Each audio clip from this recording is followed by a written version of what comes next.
Au tout début, c'est bien connu. Il y a la semence déposée par l'homme dans le ventre de la femme. Des spermatozoïdes par millions, un flot, un torrent de spermatozoïdes. Tous vont mourir, tous, sauf un. Pour eux, les messagers de la vie, c'est le début d'une véritable course au trésor, d'un sprint éperdu de plusieurs heures vers un rendez-vous galant, avec au bout, peut-être, la récompense du haut vainqueur et une fabuleuse promesse de vie. La rencontre avec un ovule. Agitant leurs flagelles, les spermatozoïdes progressent des heures durant, millimètre par millimètre, obstacle après obstacle.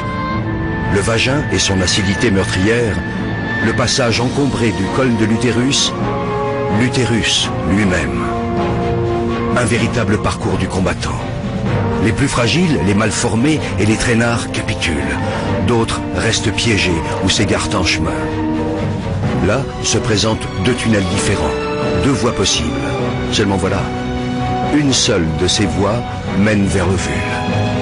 Dans cette course effrénée à la vie, il n'y a pas que l'énergie qui compte. Le hasard et la chance ont eux aussi leur mot à dire. De puissants courants freinent leur navigation. Des vagues font onduler un tapis de cils qui contrarie leur progression. Imaginez, les concurrents encore en lice ont déjà presque parcouru l'équivalent, pour eux, de la distance qui sépare la Terre de la Lune. Et pourtant, l'irrépressible force de la vie les pousse sans cesse vers l'avant. Enfin, au bout du long tunnel obscur, tel un astre mystérieux, l'ovule. Il suffit qu'un seul spermatozoïde, un seul, atteigne l'ovule, y pénètre et fusionne avec lui pour que naisse un espoir de vie. Chacun de ces millions de spermatozoïdes porte en lui son secret. C'est à ce moment-là que se joue la loterie de l'existence.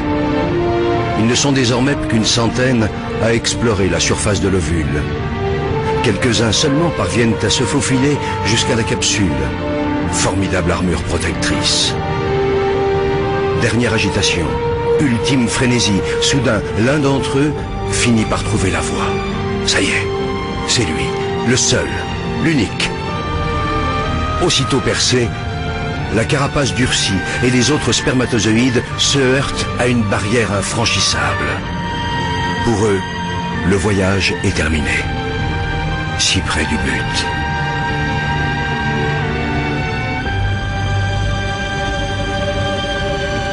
Pour le vainqueur, le périple continue.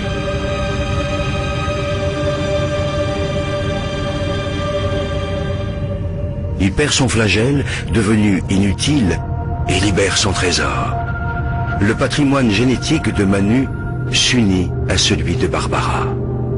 De cette union va naître une cellule unique au monde. Rêve d'amour, fruit du désir, et déjà esquisse de vie. Un œuf.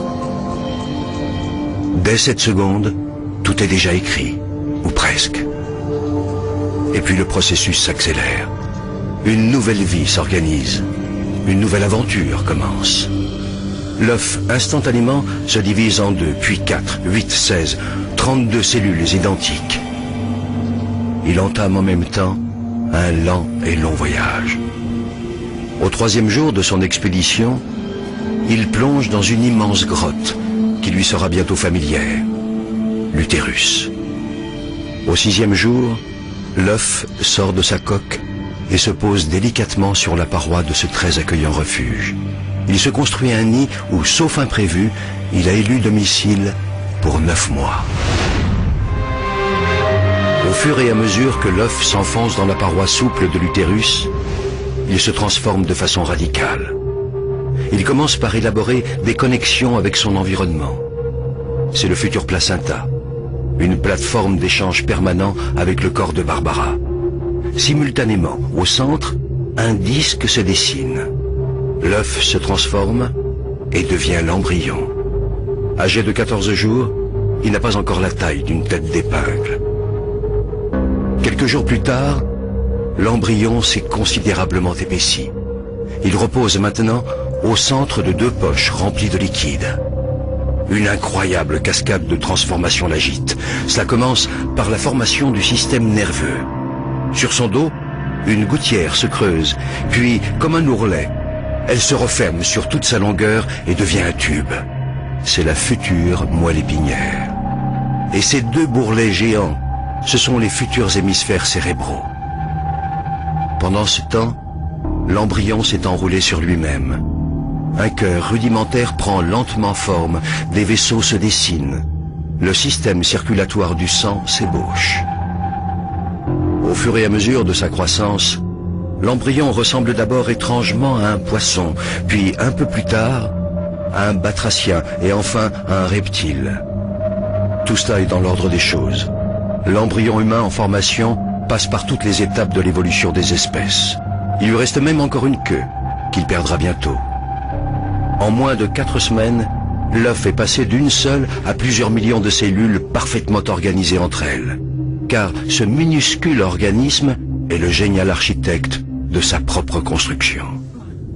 Attardons-nous un instant sur un phénomène mystérieux parmi tant d'autres. Une histoire de cœur. Un cœur qui bat. Toutes ces petites boules rouges, ce sont les cellules du futur cœur.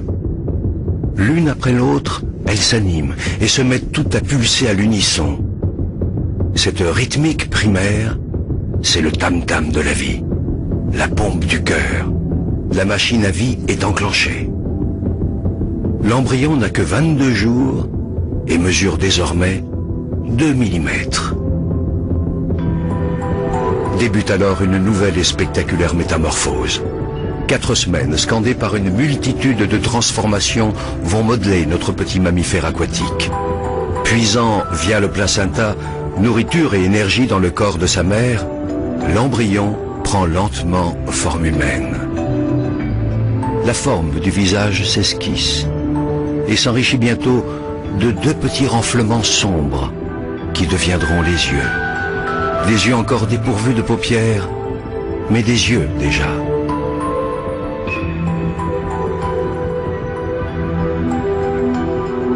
L'ébauche de tous les organes se poursuit.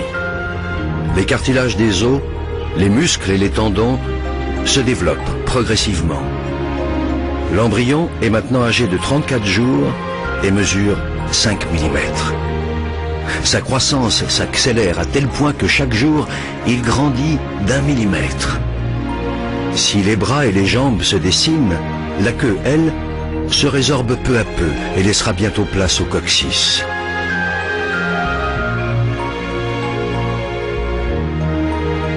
Les orifices de la bouche et des narines se sculptent. La nuque s'affine.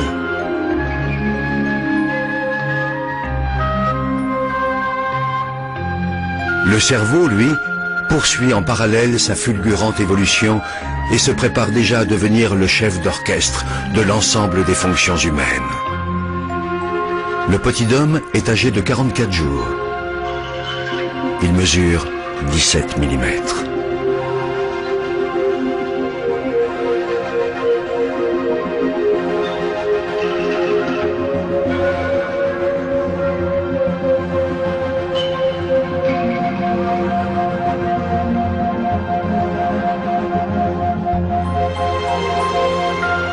Ses yeux se bordent de fines paupières protectrices.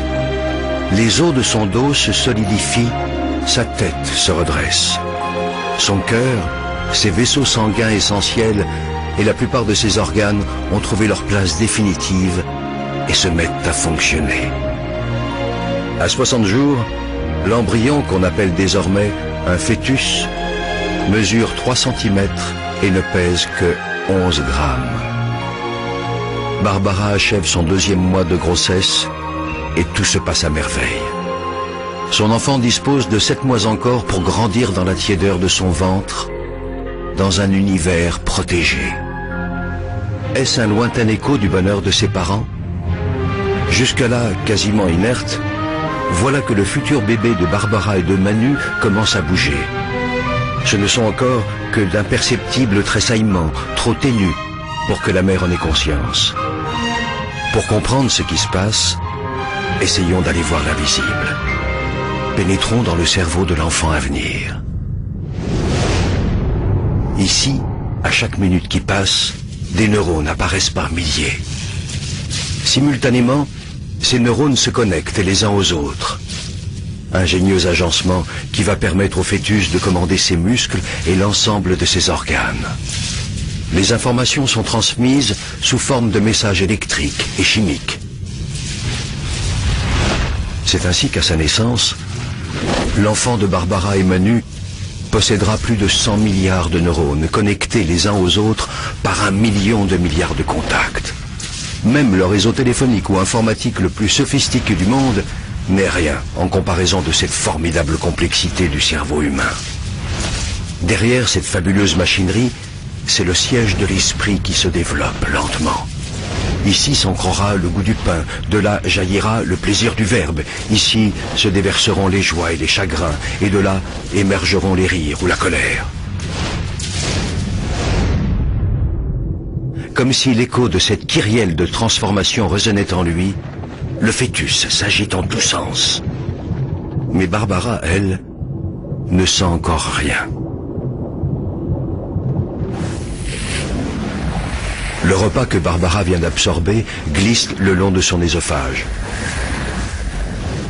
Dans son estomac, les aliments seront broyés et dissous en nutriments, sucre, graisse et protéines.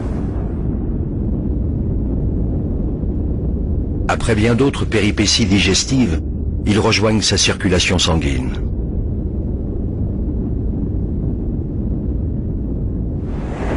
Là, dans le placenta, ces nutriments vont passer de la mère à l'enfant à travers un filtre d'une stupéfiante efficacité.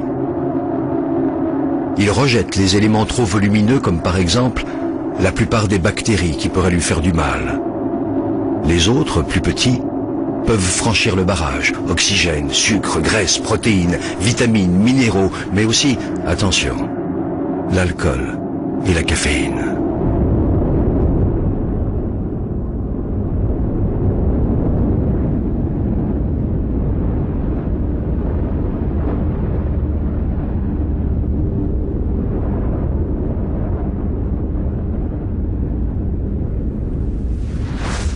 Une fois dans le sang fœtal, ils sont acheminés jusqu'au futur bébé par le cordon ombilical.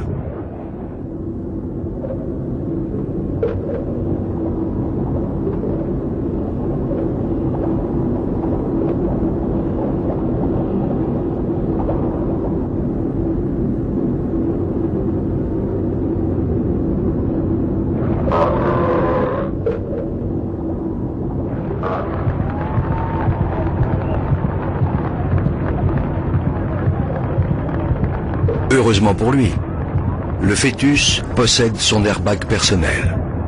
C'est le liquide amniotique qui le protège des secousses et des chocs. Le petit en est à son 3e salto avant et son cœur atteint bien vite les 220 pulsations par minute. Mais dès que les pirouettes maternelles cessent, le bébé s'apaise à son tour et son rythme cardiaque redescend autour de 160 pulsations, ce qui est, malgré tout, le double de celui de sa mère. Une partie de la fumée que Barbara inhale parvient jusqu'à son bébé. Les toxines, en effet, traversent le filtre du placenta. Le fœtus est extrêmement sensible au tabac et il n'a aucun moyen de s'en protéger. La menace est considérable, car toxines et nicotine freinent le développement de l'organisme. Le bébé court donc le risque de naître trop petit ou avant terme.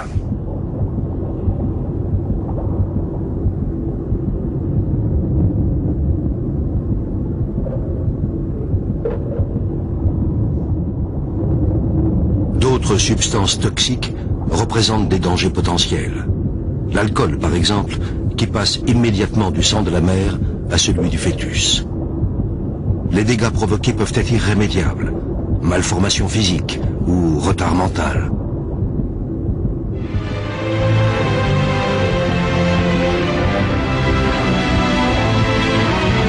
Le fœtus, à mi-chemin de son évolution, est encore bien petit. Ses organes sont déjà formés et en place. Désormais, ils vont se développer à un rythme constant et régulier.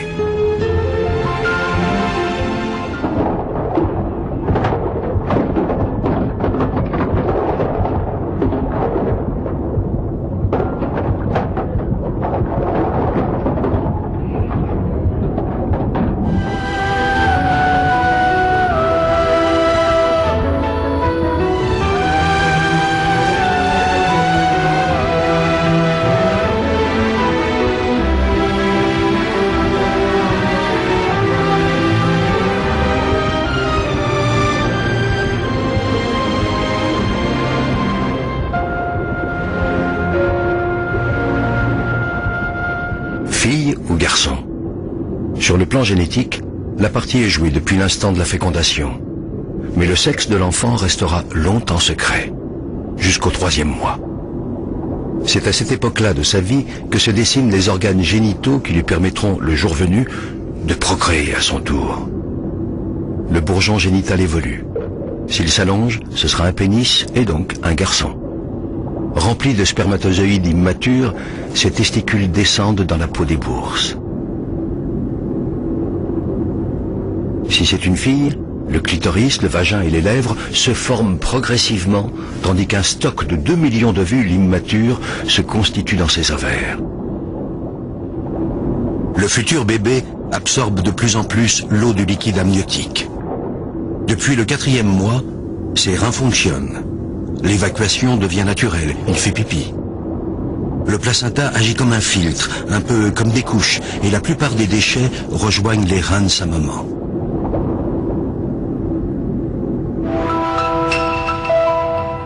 Grâce à l'échographie, le mystère est levé. Ce sera donc une fille. Rappelez-vous, le grand loto de l'existence.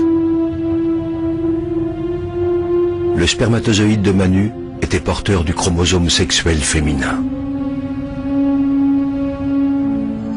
Ici, nous entrons dans le monde fascinant de l'hérédité, et c'est au microscope qu'il faut observer ce prodige de la nature.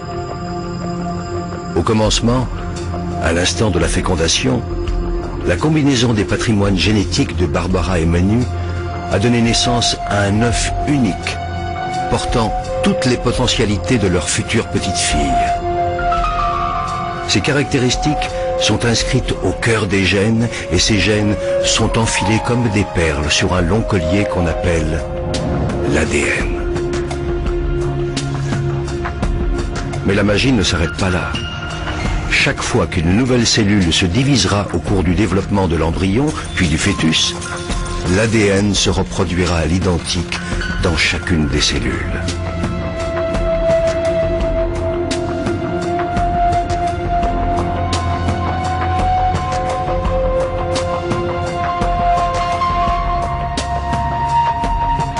L'ADN, ce long fil de vie n'a pas fini de révéler ses mystères. Il porte donc cette fameuse hérédité que les parents lèguent à leurs enfants. La couleur de nos yeux ou de nos cheveux, notre groupe sanguin, mais aussi nos forces et nos fragilités. Tout semble donc inscrit dans nos gènes. Mais nos combinaisons génétiques évolueront dans le temps, seront soumises à notre environnement. Beaucoup reste donc à écrire, et heureusement.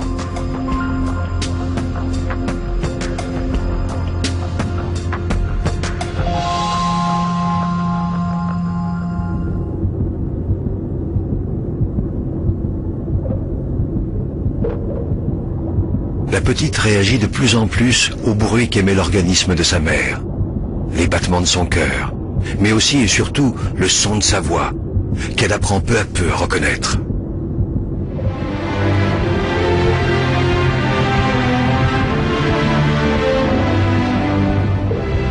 À 6 mois, l'ossification du squelette se poursuit encore. À sa naissance, le puzzle de son squelette comptera jusqu'à 300 pièces. Nombre de ces os fusionneront plus tard. Au final, à l'âge adulte, il y en aura 206. Les mouvements de Julia sont de plus en plus précis, amples, harmonieux. Elle ne se fait pas prier pour exercer ses nouveaux talents. La communication entre Julia et Barbara se fait chaque jour plus riche. Émotion, appréhension, joie et stress sont vécus à l'unisson.